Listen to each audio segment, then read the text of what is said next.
Jules from GF Jules, and we're here to make a gluten-free sourdough starter and to feed that starter. The process is the same when you make the starter and when you feed the starter, and you need to know how to do both to keep your starter alive. It's a super simple process. It only takes a couple minutes, and I'm going to show you how to do it so that you can also make your gluten-free sourdough starter for all kinds of fun things, not just for delicious homemade gluten-free sourdough breads, but also for fun things like this. Gluten-free sourdough banana bread. You can make pancakes, waffles, muffins, cookies, all kinds of things with your sourdough starter. So let's get started. I have these great jars from Le Cue that I really love. They have these sort of burp tops on the top there, but you don't have to have that. All you need is a good jar with some cheesecloth on top or something to help it breathe and keep gnats and things out, and then you'll be fine. It's time to feed the starter. You like to do it when it's active, like once a day, unless you're putting it in the refrigerator or the freezer. There are directions on my gluten-free sourdough starter recipe on my website at gfjules.com for how to refrigerate or freeze your starter if you're not going to be using it alive.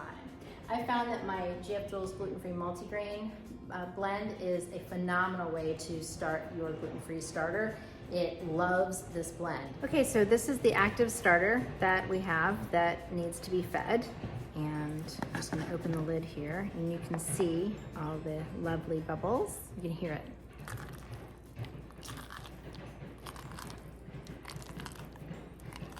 So I'm gonna put about half of it in here in my discard bowl. I'm gonna leave at least a quarter cup in here so that you have enough active starter left to feed it. So here is my jar with my regular starter in it. This is just a funnel here. I'm gonna put that cup, I weighed it, so the multigrain flour is 70 grams for a half cup of warm water. This should just feel warm when you stick your finger in. It should feel kind of like your body temperature. Give this a stir until it's completely integrated. And that's it, my friends.